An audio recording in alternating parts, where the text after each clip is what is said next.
Today in our 2018 Kia Soul, we're going to be installing Roadmaster's 4-diode universal wiring kit and 7-wire to 6-wire straight cord. Part number RM-152-98146-7.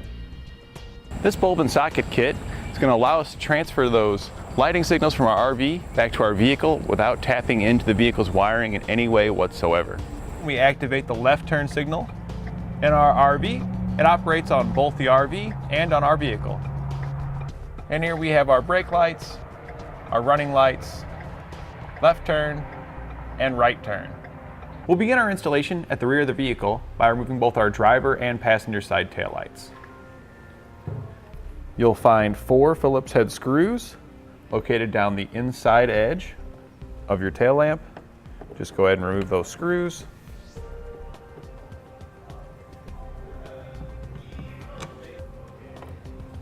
A plastic trim panel remover tool will make it easier when removing your taillight when you're pulling rearward. Just wedge it in behind the taillight and gently pry it outward.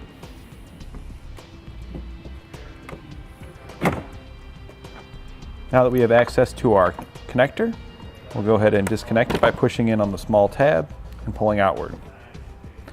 We can now set our tail lamp aside, and we'll repeat the same process on the opposing side. Now we're going to take a piece of airline hose and use it as fish wire to go from our driver's side tail lamp down to our bumper underneath. If you don't have any airline, you can use anything that's rigid but still has some flexibility to it. We'll feed it down. Then if you reach up underneath your bumper here, kind of towards the inside, then pull your wire out the other side, and we can use this to feed our wiring up towards our taillight assembly. We're now going to separate our wiring, as the yellow will need to run to the driver's side and the green needs to go to the passenger side. We're going to go ahead and snip the green wire. And we are going to also snip our white wire, as this is going to have to go to a ground at some point. So rather than running it up to the taillight, we'll just leave it down below to hook up. Once you've made a small cut, you can just pull them apart. And you want to make sure that you've got enough to run from one side to the other. So we'll just kind of eyeball it up, pull it down, and over to our other side. We get a little bit more. Now we know we can make it. We'll start by running our yellow and brown wire. Now you are going to want to run an additional wire because the brown will need to go to both sides. To keep everything color coded, we've got some additional brown wire here. If you need some additional brown wire, you can pick some up here at eTrailer.com. So we'll take these and connect it to our fish wire. We're just using some electrical tape to connect it. Just wrap it around the wire and the fish wire. To make it pull easier, it's best to tape up completely the end that's going to be the leading end when you're pulling it. This will help prevent it from getting caught up. Now we'll just pull our fish wire, and here we have our wiring up on our driver's side. So you can go ahead and cut this off from your fish wire and let the wire hang down. On the passenger side, we're not going to be running the wire up just yet, but it's a good idea to have that fish wire in place so when you're ready to, you can. We're now prepared to hook up our diode on our driver's side. So we'll strip back some of the sheathing here on the wiring. Just be careful, slice down it. Go ahead and peel back that sheathing. Go ahead and cut it off. We now have access to the wires that we need to splice into. We'll need our green wire and the green wire with the black stripe. The green wire is going to be our brake and turn wire, and the green with the black stripe is going to be our taillight wire. We'll now cut the green wire with the black stripe.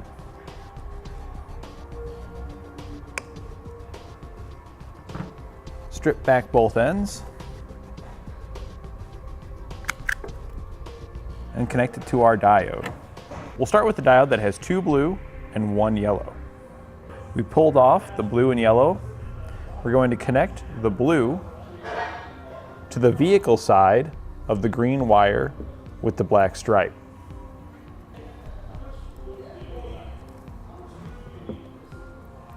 We'll then take the other blue one that was connected to the diode and connect it to the other end of the green with black stripe wire. So go ahead and split the yellow and the brown.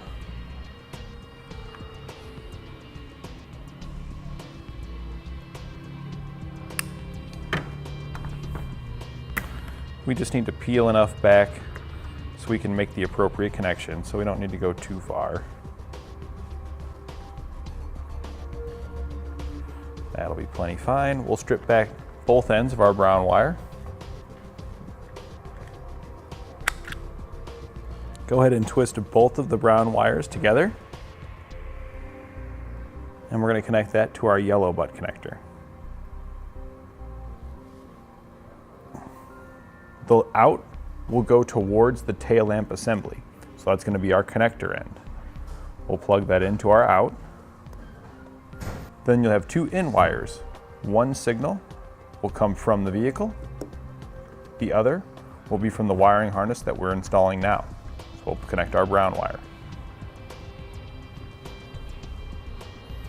We're going to repeat this same process for the plain green wire, except our yellow connector will be blue, as there are no more yellow connectors because there's no more dual wires, and we'll be connecting the yellow wire in the place where the brown went.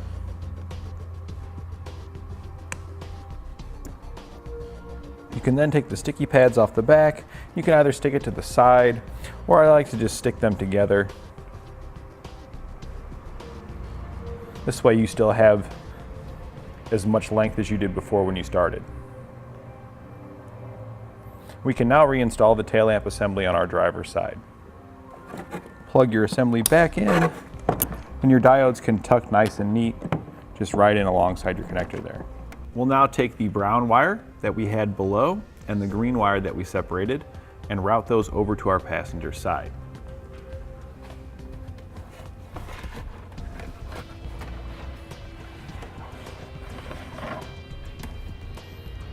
Once we've got them routed over, we'll connect those to the pull wire we dropped down earlier. And then we'll feed it up.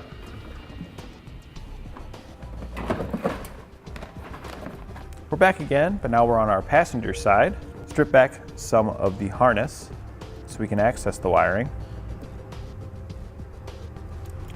This time we'll be making our connections to the green wire for our turn and brake signal, and the brown wire with the black stripe for our tail lamp signal. We'll go ahead and cut both of those wires. Strip back both ends. Now we'll take our two diodes. We'll be hooking a blue connector to each of the wires that we stripped back. So we'll go ahead and pull those off and do that now.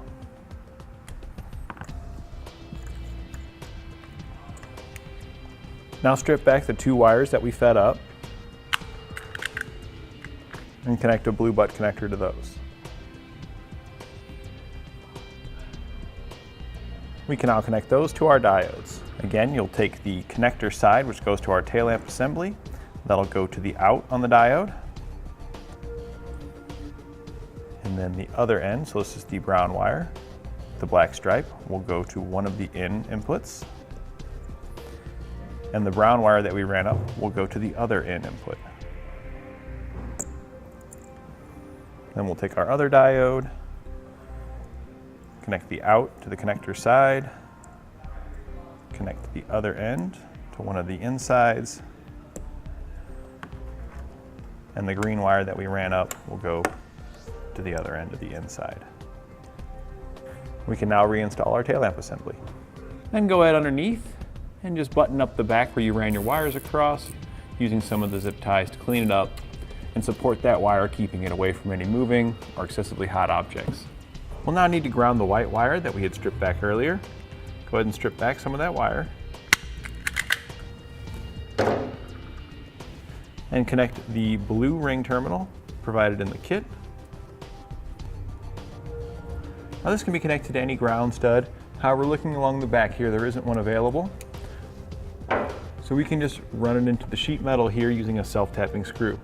A self-tapping screw is not provided in the kit, but one can be picked up here at eTrailer.com. Go ahead and slide your ring terminal on your self-tapping screw. Find a suitable location. We're going to be putting ours here.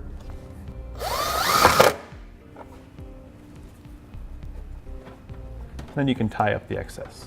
We went ahead and routed our wiring to the front now. I'm going to go ahead and trace the path we chose. We went underneath the bracket here, up over our evaporative equipment, zip tying it and following any factory wiring whenever possible. Went down alongside the fuel tank, up under this cover here. Now to get it under this cover, there are a couple bolts we had to take out. There'll be 3 10mm nuts that you'll have to remove and 1 14mm plastic nut. We just took those off on this one side just so we could pull it down a little bit to poke that wire up above this undershield. Once we got it all the way to the front, we came out and ran it up into the engine compartment. We used the fish wire trick once again to get that up into our engine compartment. Now we'll route this wire up to the front to our bumper where we're going to have our 6-pole connector. Now we do have some components removed here in the front because the best time to install this diode kit is when you're putting on your base plate. If you're going to be flat towing, you're going to need those lights anyway, so kill 2 birds with 1 stone and do it now. You want to route it in a way where you are going to have access to it if you plan on installing a braking system on your vehicle, because you'll need to access these wires for your braking system.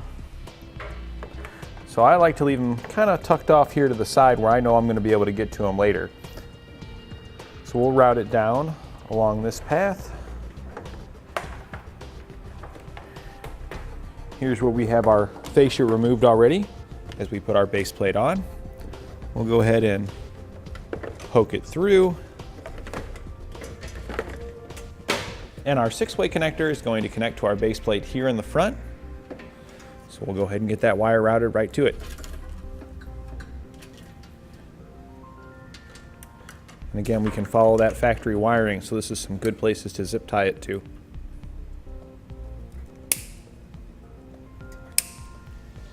We've got our wire routed up to our connector. We can go ahead and leave ourselves just a little bit of excess and then trim off anything that's remaining. Now go ahead and separate each of these wires and strip back each one.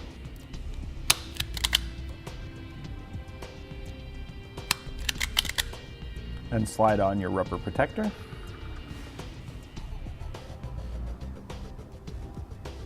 And we'll connect it to our 6-way connector. We'll connect our white wire, which is ground, to the pin labeled GD.